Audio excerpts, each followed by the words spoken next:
friends, what is up and welcome back to my channel. As you can tell from the title of today's video, I wanted to talk about my favorite series of all time.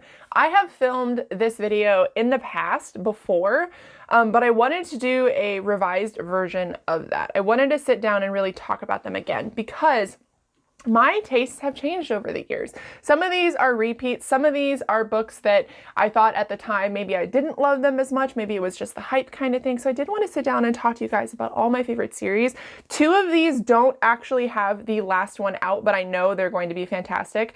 But I did want to sit down and talk to you guys about them. The first series, I am very much so not a stan of this author, but this series for some reason I think is very nostalgic to me because it got me back into reading. I've always been a reader, but it got me back into a serial reader. So where I was constantly reading like book after book after book. I love the characters, I love the setting, I love the story, and I don't care if people want to judge me. I'm very unabashed about this. I love the Throne of Glass series. And I know a lot of people prefer ACOTAR to this, but I think that I love the characters much, much more in this series than I will ever love the ACOTAR characters. I mean, obviously I love Rhysand a lot in that series, but I think that this series, despite its flaws, because I think there's a lot of problematic things that happen in this, but I'm definitely a reader that can see past problematic things, like can acknowledge that some things are problematic but still really enjoy the story.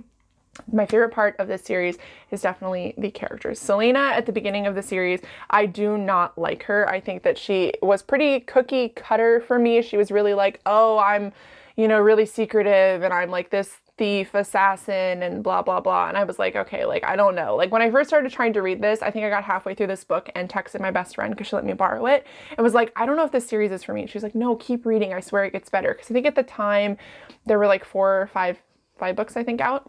And so I pushed through, and I know that that's not really like why people read books. Like I think that for me, especially now, if I read the first book in a series and I don't like it, I don't continue. But like I said, this is the first series I had read in a really, really long time.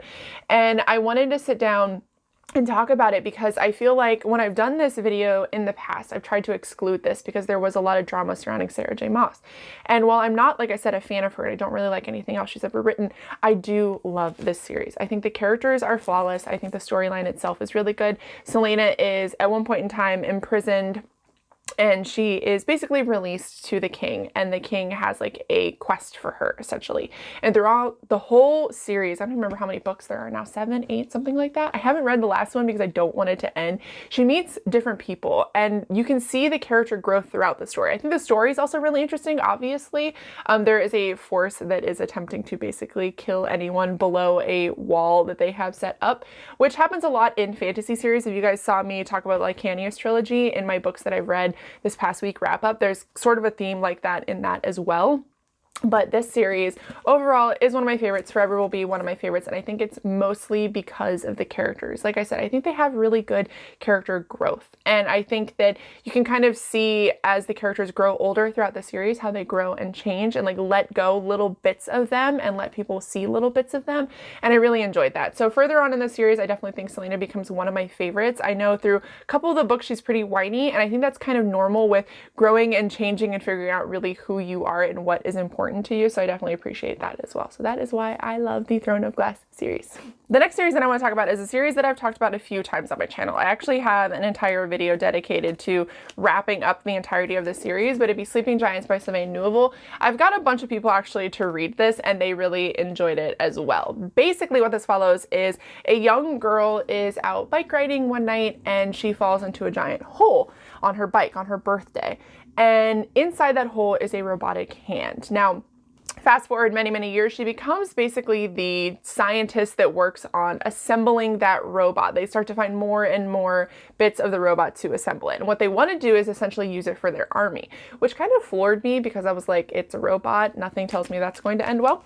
This story is different because it's told in interview form. Now, later on in the series, the format does sort of change, but they try to stick to that. So in the series, there is an interviewer, is what he's called, and he interviews characters, and that's sort of how you pick up on the series. This was one of the first series I had read that had like a mixed media kind of format to it. Now, it's not like Illuminae where there's like pictures and things like that, but it is, like I said, an interview form. So it's not like paragraph after paragraph of just like story. So you do have to kind of put things together and get a good grasp on things based on the interviews themselves. My favorite one is actually the last book in the series. It is called Only Human. Most people do not like that one, but I think for me, it had a lot of life lessons and stories and things you can glean from it. And that is what I really appreciated at it. And the way that the story just kind of comes together in that last one, I also really appreciated. This series is really about what makes us human and how people tend to think they're infallible and their decisions, because they grant them power or because it helps them, is the right decision to make. And this series really makes you think about it. I know Sylvain has a new series coming out and I'm really excited to get my hands on it. I know he's had something else that has come out that I haven't been able to read, but this series will forever be a series that I recommend to people and a series that I think a lot of people would really, really enjoy. It is, like I said, like a sci-fi kind of story. And wasn't at the time, I would say, a really big fan of sci-fi, but I did thoroughly appreciate this. If you've been wondering whether or not you should read it, you absolutely should. I love it and recommend it to literally everyone. Now, my next favorite series of all time, I'm going to put a picture here because to get them out, it would be a giant pain in my ass. It would be the Dark Tower series. Now, I love Stephen King. You guys know I absolutely love Stephen King. I've never stopped reading him. Even when I wasn't really reading, I was always had like something of Stephen King like that I was currently reading. So if I read like 20 pages a week or whatever, I was still trying to read Stephen because I love him. Going back to his books is like going back to something very comfortable for me. It's like going home. And the Dark Tower series, I hate the first one. Absolutely hate it. I think that it's garbage, and I'm pretty sure Stephen King once said that it was one of the worst books he's ever written. He wrote it when he was very young. He wrote it when he was very high, and while you're reading it, you do kind of get a sense of that, and it was all over the place. But the further along you get in the series, like from the second one on, this series is phenomenal. There are so many things that Stephen brings into this series. If you have read anything by him, you know he kind of likes to break the fourth wall and reference himself and reference other places, and that definitely happens in this series. But basically it follows Roland, and he is chasing the man in black across the desert. That's how the series starts. What they are trying to do is basically protect the world and protect time from these people who are trying to undo it. That is like the basis of the story. The series is lengthy. I mean, lengthy. The books are massive, and the series and depth of itself, like the actual stories that happen within it, are very intricate. And there are so many characters within it as well. I think that even down to their dog, like the characters are so well built. And I think that's something that Stephen does really well. And this series is a good blend of the two things of Stephen that I like: the very spooky, scary monster aspect and the very dull, monotonous character aspect. I think Stephen writes those characters really well, like the numbing day-to-day things that characters do and like their little bits of backstory. I do really like that kind of storytelling that he does. And I think both of those kind of come together in this series. And it is a really brutal series. A lot of things happen in it that are just like, holy shit, what's happening? Because once again, it is a Stephen King series, but I truly enjoy it. And I haven't met anybody who's read it who didn't really like it. If you have read it and you didn't like it and you got past the first book, let me know down below why you didn't like it. But I think it's just so encompassing and so dark and deep and mysterious that it will forever sit in my mind as one of my favorites. I've actually been considering rereading it. I think I might do it at the beginning of the year. If anybody wants to join me in making their way through the massive, massive Dark Tower series, let me know. But I love this series so much that I've considered getting a Dark Tower tattoo. I think outside of even being a Stephen King fan, a lot of people would also really enjoy this series. So 5 stars all around for all of the books except for the first one. If I could give the first one 1 star, I would, but for sake of argument here, I won't. But I absolutely love this series. The next series that I want to talk about is a series that I've raved about on my channel before. I've talked about it pretty much anywhere that I possibly could, and be The Bear and the Nightingale by Catherine Arden. This follows our main character, Vasya, and she is a young girl living in basically Russia, and they have these little gods, these little protectors of their hearth and their home and their animals and the forests. And a lot of people have stopped paying homage to those gods, and gods are only as strong as the people that believe in them, so they start to kind of wane and go away. And she basically, at the basis of the story, gets thrown into a battle between 2 gods, 2 brothers, and one of the brothers kind of takes her on, not as like his apprentice, but sort of decides to protect her. Now, the third one and the final one just recently came out, I think within the last year, and I inhaled that book. I bawled my eyes out at that book. This series is very, I would say, lyrical in a way. So if you read it, it's not the easiest book to read. I always try to tell people that because, like I said, it's supposed to be very lyrical. It's supposed to be very dark, very cold, very atmospheric at the same time. And you kind of have to put things together for yourself. I love this series though, especially because of Vasya. She is a character who is really abrasive, and a lot of people in her society, she's very boyish. Like when she sets out to leave to go on this great journey, she decides to take on the appearance of a boy, and she keeps that up pretty much throughout the entirety of the series. Now, I don't know if that is supposed to have a deeper meaning besides the fact that she is trying to hide, because through a lot of the story, she does struggle with being a woman and what it means to be a woman, and I really appreciated that. At the same time, this book is, like I said, very, very brutal though. If you are looking for like a lighthearted fantasy or an easy to read kind of fantasy, I don't think that this would really be for you, but it definitely gives me the winter vibes and that deep like Russian winter vibes that I really like. I know that's not everyone's favorite cup of tea, but it is one of mine. It's a really good winter read if you're looking for something a little bit heavier. Like I said, not going to be everyone's favorite series, but definitely one of mine, especially for the characters and the character development. Like the Vasya as like the beginning of the story and who she is at the end is just a complete and total 180. And I think that, and so I really liked it, like watching her develop and watching this story develop and watching this war happen and her come to grips with who she is and working with the gods. I absolutely fucking love this series. This next series I'm going to talk about is going to come to a shock for no one because, I don't know, my name's in the second one, so like everybody knows that I'm going to really like it. A Big Ship at the Edge of the Universe by Alex White. They wrote the perfect fantasy sci-fi kind of amalgamation.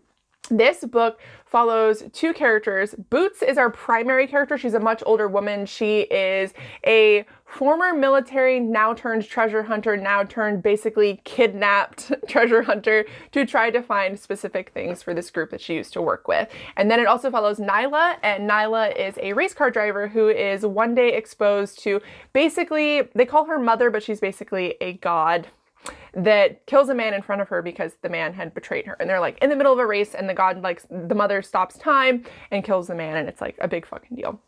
And they kind of come together for really crazy reasons, but this series is basically about trying to prevent the extinction of humanity. And there's this very, very small ragtag team that is trying to do that. And book 3 is about to come out at the beginning of next year, and I can't wait to get my hands on it. But this series is one of my favorites because, once again, the characters. Now, the story is really, really interesting. And like I said, the fantasy element of it, because people are able to basically use these glyphs that they have on their body, which to me sort of screams magic, but it's obviously very sci-fi. Happens in space, there are robots, there are these god science-y kind of demon things that are happening, and so very sci-fi fantasy. But the characters themselves are definitely my favorite. I think that Boots will forever be my favorite.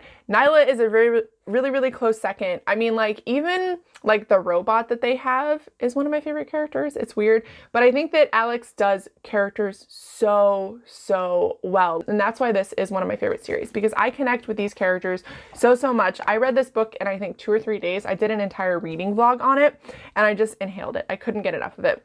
If you're looking for like a sci-fi fantasy series, you guys will like this. I'm not going to stay here for too long because I've talked about this series in so many videos, but if you're looking for something like that, I would recommend this. Everyone I've kind of given the recommendation to has read it and liked it, so I mean, I haven't been wrong yet. And the last series that I want to talk about is a series that a couple of my friends are actually reading right now, and I'm really excited to see what they think. I know one's absolutely loving it, and I'll wait to see what the other one is thinking, but it'd be Kings of the Wild by Nicholas Eames.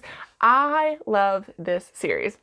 I love this author. I love this series. I love these characters. I love the entire story of this. Nick actually sent me a birthday card last year. My roommate emailed Alex White and Nicholas and asked them if they could send me birthday cards, and they're actually hanging up on that pin board right there. And every time I look at them, I just want to cry. But this series actually follows our main character, Clay, and he is in basically a band or like a fighting troupe. and they kind of stop doing it because they end up having children and they want to kind of like settle down because the world is really fucked up that they live in.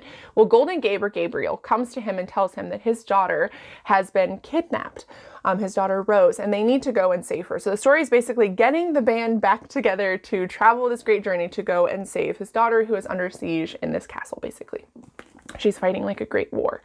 And when I tell you that this series fucked me up, like the whole time I was reading it, everybody was like dying or getting injured, or, you know, they were like discovering new characters along the way and I was getting attached to them. This is another series that is really, I think for me, very funny, very heartfelt, and the characters remain to be one of my favorite set of characters that I have ever read. I would say Clay or Moog are my favorite characters. Moog is a super, super gay wizard and I absolutely love him. Like, he's definitely very like much so like the comedic relief, I think, of the group.